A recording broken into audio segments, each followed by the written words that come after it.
Silakan Sally, sudah bisa dimulai. Ya, terima kasih Bang Kevin.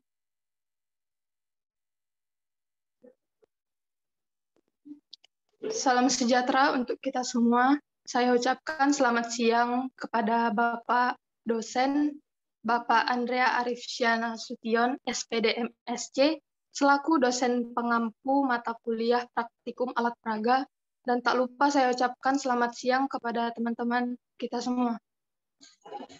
Siang. Baik, perkenalkan nama saya Salilam Diarni Bariba dari kelompok 5 selaku moderator pada presentasi kita hari ini. Baik, di sini saya akan menyebutkan nama-nama anggota kelompok 5. Di sini ada Adi Prawira, Chandra Risa Sinaga, Hotnida Denatalia Aritonang, Muhnijar Suci Arwan, saya sendiri Sali, dan terakhir ada Tua Kevin Jonathan Simanulang.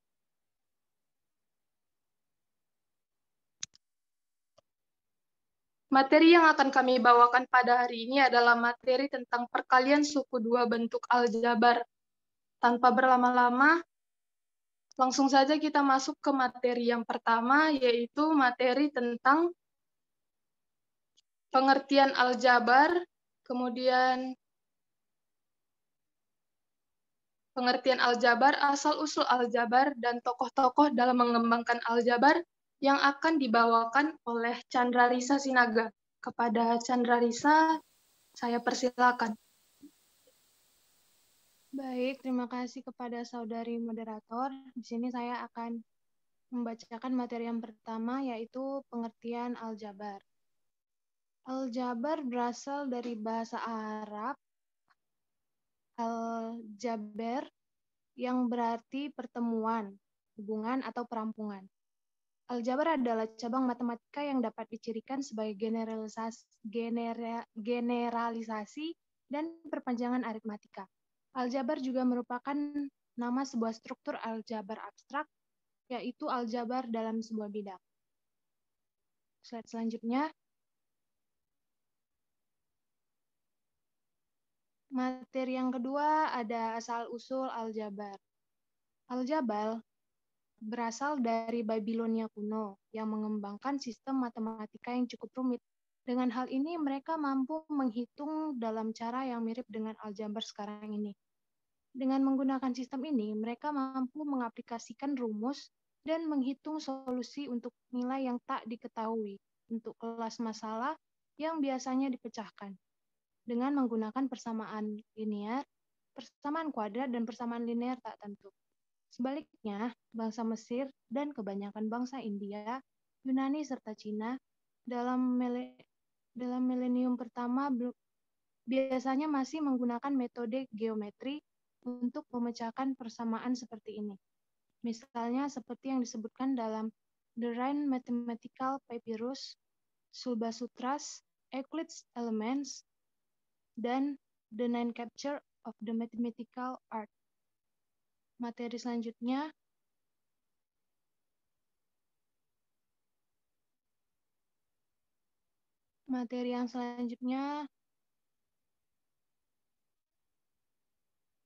slide-nya Bang.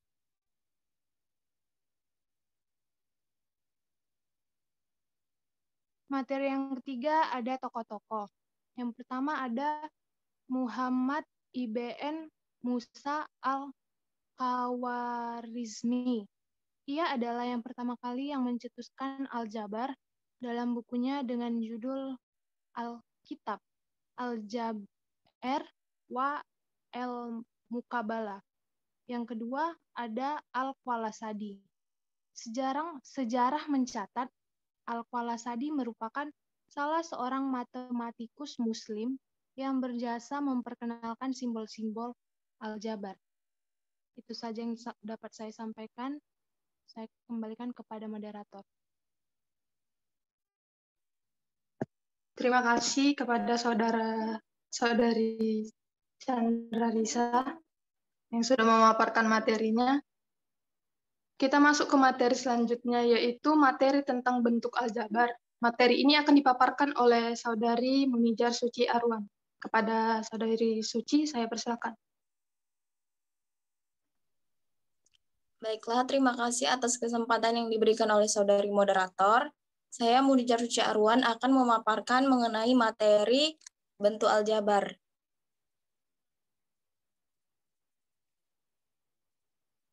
Bentuk aljabar. 3A min 5A kuadrat B, 3YZ kuadrat, Y kuadrat ditambah 4Y dikurang 1, dan min 1 ditambah Y kuadrat dikurang 5X disebut bentuk aljabar. 3YZ ditambah 2YZ kuadrat disebut bentuk aljabar suku 2 atau binom. Sedangkan Y kuadrat ditambah 4Y dikurang 1 dan min X pangkat 3 ditambah Y kuadrat dikurang 5X disebut bentuk aljabar suku 3 atau trinom. Lebih lengkapnya untuk suku 1, suku 2, dan suku 3 dapat kita lihat pada tabel seperti kita lihat pada share screen. Yang pertama untuk suku 1 kita ambil contoh misalnya 3A. Koefisien variabelnya itu 3, variabelnya A, dan derajat yaitu 1. Maksud dari derajat di sini adalah derajat tertinggi dari bentuk aljabar tersebut. Untuk suku 1 yang kedua yaitu 4XY, di mana koefisien variabelnya itu 4, variabelnya XY, dan berderajat 1. Yang kedua untuk suku 2, kami ambil contoh A ditambah 5, di mana variabelnya itu A, dan berderajat 1 dengan konstanta positif 5. Untuk contoh kedua dari suku 2 yaitu Y kuadrat dikurang 8, di mana variabelnya itu Y, berderajat 2, dan konstantanya itu min 8. Untuk suku 3 kami ambil contoh yang pertama 4P kuadrat ditambah P dikurang 3, di mana variabelnya itu P, dengan derajat tertingginya itu 2 dan konstantanya min 3. Untuk contoh suku 3 yang kedua, kami ambil yaitu 2X ditambah Y dikurang 7Z, di mana variabelnya itu terdiri dari 3 variabel yaitu X, Y, dan Z, dengan derajat tertinggi yaitu 1 dan konstantanya itu tidak ada. Next slide operator.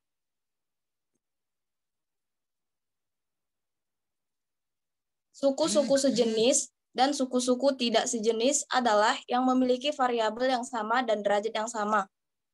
Kami ambil contoh yaitu yang pertama, min 5X pangkat 3 dan X pangkat 3 itu merupakan suku sejenis. Yang kedua, kami ambil contoh Y dan 45Y merupakan suku sejenis. 3A dan 2A merupakan suku sejenis. 10P pangkat 3 Q kuadrat dan min P pangkat 3Q merupakan suku sejenis. Sedangkan untuk 5Y dan X kuadrat merupakan suku yang tidak sejenis. 5AB dan A kuadrat B merupakan suku yang tidak sejenis. 2AB dan min 2A merupakan suku yang tidak sejenis. Dan 4PQR dan PQS merupakan suku yang tidak sejenis. Slide selanjutnya, operator. Nah, untuk contohnya, kami ambil contoh, ada 4 contoh, yaitu yang pertama untuk contoh pertama, tentukan banyaknya suku pada bentuk aljabar. Yang pertama 9X dikurang 4Y tambah 1, yang kedua 3A kuadrat ditambah B dikurang 9 ditambah 8, yang ketiga 10P pangkat 4 ditambah 8P pangkat 3 dikurang 6P kuadrat dikurang 3P kuadrat dikurang 11P ditambah 2, dan yang keempat 10A dikurang 7B ditambah 12C kuadrat ditambah 4C dikurang 2D ditambah 3. Nah, dapat kita tentukan dari contoh pertama yaitu banyak sukunya ada 3, yaitu 9X, min 4Y, dan positif 1. Untuk contoh soal kedua, banyak sukunya ada 4. Untuk contoh soal yang ketiga, banyak sukunya itu ada 6. Dan untuk contoh soal yang terakhir, banyak sukunya ada 6. Mungkin itu saja yang dapat saya sampaikan. Saya kembalikan kepada moderator. Terima kasih, Saudari Munijar Suci. Baik, materi yang selanjutnya adalah materi tentang operasi hitung bentuk aljabar. Materi ini akan dipaparkan oleh Saudara Adi Prawira. Kepada Adi, saya persilakan. Baiklah, terima kasih Saudari Moderator. Saya akan menjelaskan operasi hitung bentuk aljabar. kita sudah mempelajari pengertian bentuk aljabar, koefisien, variabel, konstanta, suku, dan suku jenis. Untuk mengingatkan kembali, kita pelajari ada contohnya nomor 1, dia 2PQ, kemudian nomor 2, 5X tambah 4, yang mana ada pada makalah yang sudah dikirimkan di grup kita. Kemudian bentuk aljabar nomor 1 disebut suku tunggal, atau suku 1 karena hanya terdiri atas satu suku, yaitu 2PQ. Pada bentuk aljabar tersebut, 2 disebut koefisien, sedangkan P dan Q disebut variabel karena nilai P dan Q bisa berubah-ubah. Adapun bentuk aljabar nomor 2 disebut suku 2 karena bentuk aljabar ini memiliki 2 suku sebagai berikut. Pertama, suku yang memuat variabel X, koefisiennya adalah 5. Kemudian suku yang tidak memuat variabel X yaitu 4 disebut konstanta. Konstanta adalah suku yang nilai tidak berubah. Yang saya bacakan atau jelaskan tadi terdapat pada makalah kita, tidak ada di PowerPoint. Bang Operator, naikkan slide-nya, tempat yang semula tadi. Adapun operasi hitung aljabar terdiri dari pertama penjumlahan dan pengurangan bentuk aljabar. Kemudian yang kedua perkalian bentuk aljabar, yang ketiga pembagian bentuk aljabar, yang terakhir perpangkatan bentuk aljabar. Next, Bang. Perkalian bentuk aljabar. Dalam perkalian bentuk aljabar, kita harus perhatikan kembali sifat distributif pada bentuk aljabar. Sifat distributif merupakan konsep dasar perkalian pada bentuk aljabar. Untuk lebih jelasnya, pelajari uraian berikut. A. Perkalian suku 1 dengan suku 2. Contoh soal, gunakan hukum distributif untuk menyelesaikan perkalian berikut. Soal yang pertama itu 2 dalam kurung X tambah 3. Soal yang kedua, negatif 5 dalam kurung 9 kurang Y. Soal ketiga, 3X dalam kurung Y tambah 5. Soal keempat, negatif 9P dalam kurung 5P kurang 2Q.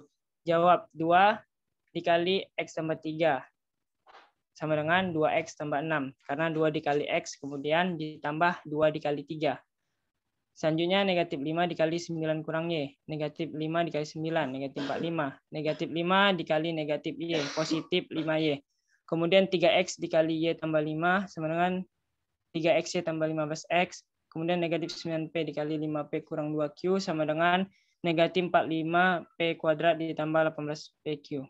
Kemudian slide selanjutnya, Bang.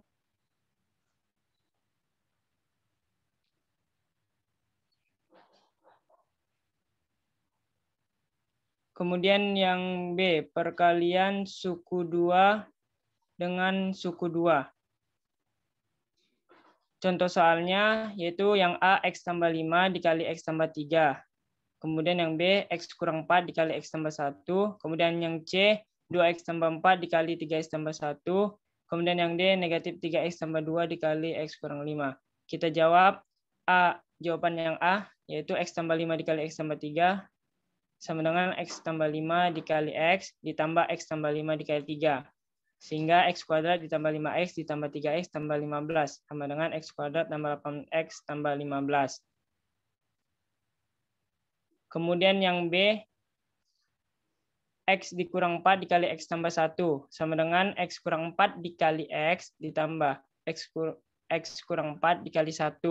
Sehingga X kuadrat kurang 4X ditambah X kurang 4. Sama dengan X kuadrat kurang 3X kurang 4. Kemudian soal yang C, 2X tambah 4 kali 3X tambah 1.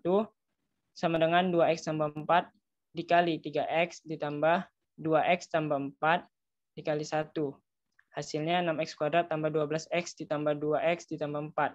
Sehingga hasilnya 6X kuadrat ditambah 14X ditambah 4. Kemudian yang D, negatif 3X tambah 2 dikali X kurang 5. Sama dengan negatif 3X tambah 2 dikali X ditambah buka kurung negatif 3X tambah 2 tutup kurung dikali negatif 5. Sama dengan negatif 3X kuadrat ditambah 2X ditambah 15X dikurang 10. Sama dengan negatif 3X kuadrat tambah 17X dikurang 10. Kemudian kita ada contoh soal lagi. Diketahui sebuah persegi panjang memiliki panjang 5X tambah 3 cm dan lebar 6X kurang 2 cm.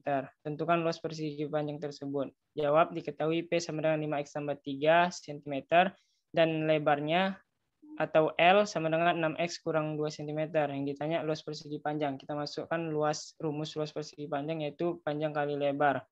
Atau P kali L sama dengan 5X tambah 3 dikali 6X kurang 2. Sama dengan 5X tambah 3 dikali 6X ditambah 5X tambah 3 dikali negatif 2. Sama dengan 30X kuadrat ditambah 18X dikurang 10X dikurang 6. Sama dengan 30X kuadrat ditambah 8X kurang 6. Jadi luas persegi panjang tersebut adalah 30X kuadrat tambah 8X dikurang 6 cm kuadrat.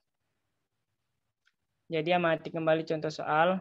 Ternyata perkalian dua suku bentuk aljabar A tambah B dan C tambah D dapat ditulis sebagai berikut. Buka kurung A tambah B tutup kurung, buka kurung C tambah D tutup kurung. Yang mana artinya A tambah B dikali C tambah D. Sama dengan A ditambah B dikali C ditambah A ditambah B dikali D.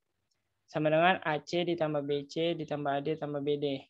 Sama dengan AC ditambah AD ditambah BC ditambah BD. Sekian dari saya kembalikan kepada moderator.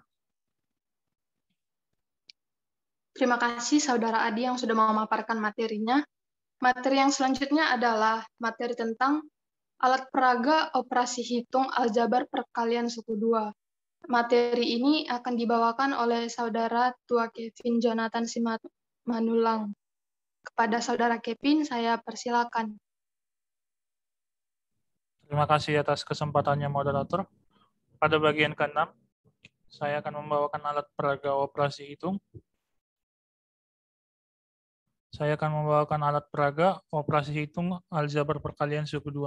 Adapun alat bahan yang diperlukan dalam membangun alat ini adalah kardus bekas,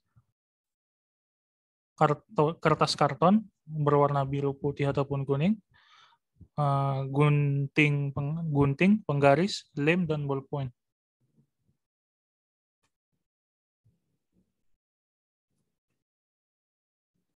Adapun cara pembuatannya adalah langkah pertama, lukis masing-masing satu buah bujur sangkar di atas kertas karton dengan ukuran yang pertama 30 x 30 cm sebanyak 2 buah, 30 x 3 cm sesuai kebutuhan, 3 x 3 cm sesuai kebutuhan atau perkiraan. Nah, langkah yang kedua, setelah semua sudah rampung, dilukis. Setelah semua sudah rampung dilukis, potong kertas karton menggunakan gunting yang sudah disediakan. Langkah yang ketiga, langkah yang terakhir, berilah notasi ataupun lambang pada setiap persegi seperti min X dan X. Pada persegi yang hanya berukuran 30 x 3 dan 3 x 3 cm. Terkhususkan untuk persegi yang berukuran 30 x 30 cm, hanya diberikan simbol X kuadrat. Nah, untuk menunjukkan cara kerjanya, kami menyediakan 2 buah soal perkalian suku 2, yaitu soal pertama X kurang 2 dikalikan dengan X tambah 4. Yang adapun soal kedua, X tambah 2 dikalikan dengan X tambah 6. Untuk cara kerjanya, menggunakan soal yang pertama, berikut ya gambarnya. Nah, pada gambar kita lihat ada 4 kardus kertas karton yang ditandai dengan X dengan warna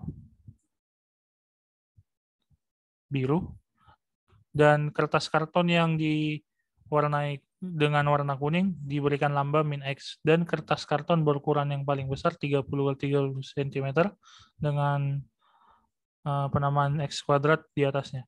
Nah, cara kerjanya adalah persegi panjang yang bernilai persegi yang kecil bernilai 1 yang berwarna biru dan bernilai min 1 yang berwarna kuning. Nah, maksudnya persegi yang kecil ini yang panjang-panjang ini yang berukuran 3 x 10 cm, 3 x 30. Nah, sisi persegi yang besar bernilai X, maka persegi yang besar bernilai X kuadrat. Persegi panjang bernilai X yang berwarna biru dan bernilai min X yang berwarna kuning, seperti yang sudah saya sebutkan sebelumnya. Untuk X kurang 2 diketahui pada soal, maka kita ambil 2 persegi panjang bernilai negatif X yang diletakkan di samping kanan persegi yang besar. Nah, pada gambar yang kita lihat bersama itu ada di sebelah kanan karton yang paling besar yang dituliskan min X. Untuk X tambah 4, maka kita ambil 4 persegi panjang bernilai positif X. Yang di sini kita berikan tanda, kita ekspresikan dengan kertas yang berwarna merah. Kertas yang berwarna biru. Berukuran 3x30 itu.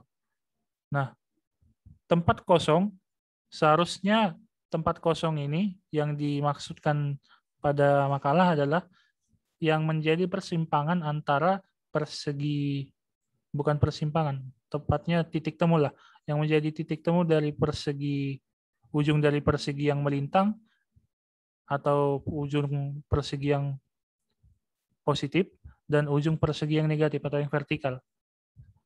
Nah, itu harusnya pertama tempat kosong. Tempat kosong yang dibentuk oleh persegi tersebut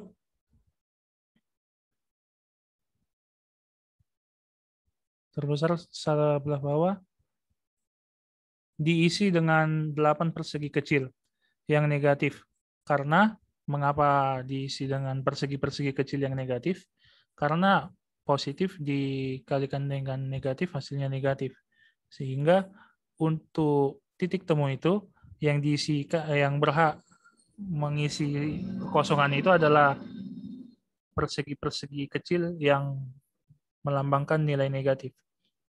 Nah, setelah itu kita bisa temukan kalau di gambar ada 8 persegi kecil yang melambangkan nilai negatif 1. Nah, kemudian dari sini ketika kita sudah pada tahap ini, kita sudah mendapatkan jawabannya dengan cara, kemudian kita dapatkan hasilnya, yaitu pertama, kita lihat pada X kuadrat. X kuadrat ditambah dengan X, karena ini positif, ditambah dengan X sebanyak ini, berarti ditambah dengan 4X, ditambah dengan negatif 2X, berarti dikurang 2X, dikurang 8. Berarti kalau kita runtutkan, hasil dari perkalian 2 suku X kurang 2 dikali dengan X tambah 4 berdasarkan metode ini, hasilnya adalah X kuadrat ditambah 2X dikurang 8. Itu adalah untuk soal yang pertama. Untuk soal yang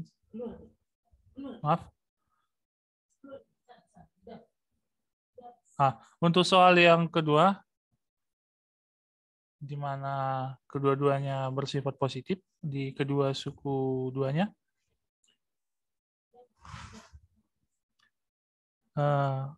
tidak jauh berbeda dengan sebelumnya. Ini cuma masalah pengubahan warna.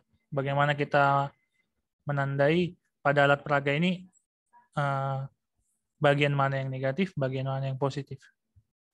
Nah, kita kembali lagi sebagaimana dengan cara kerja yang sudah disebutkan sebelumnya.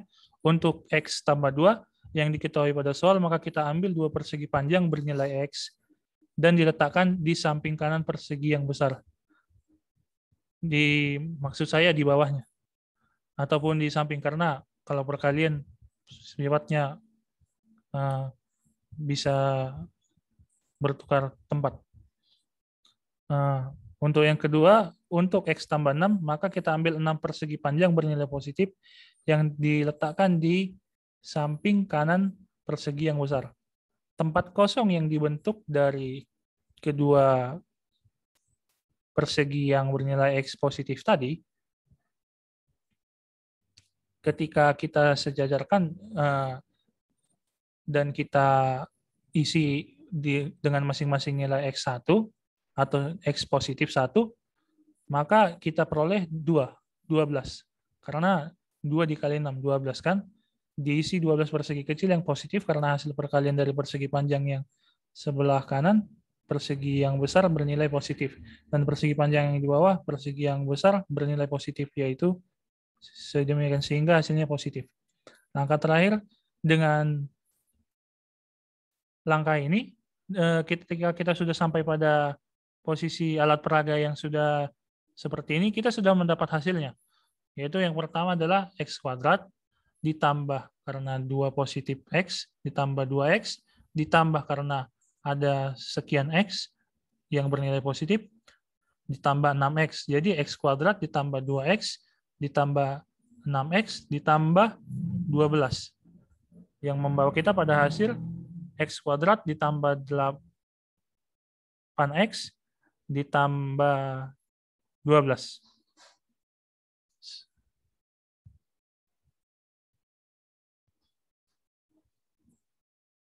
Sekian yang dapat saya sampaikan, saya kembalikan kepada moderator.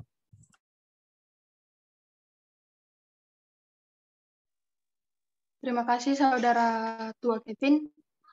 Jadi itulah materi yang bisa kami paparkan dari presentasi hari ini. Nah, sebelum saya mengakhiri presentasi kami pada hari ini, saya akan membuka satu sesi pertanyaan. Nah, pada sesi pertanyaan ini saya akan memberikan kesempatan kepada 3 orang penanya tercepat. Silakan tekan tombol raise hand. Saya akan memilihnya. Baik, di sini saya akan memilih pertanyaan dari yang pertama Elena, yang kedua Nurjana, dan yang ketiga Saudara Stefan.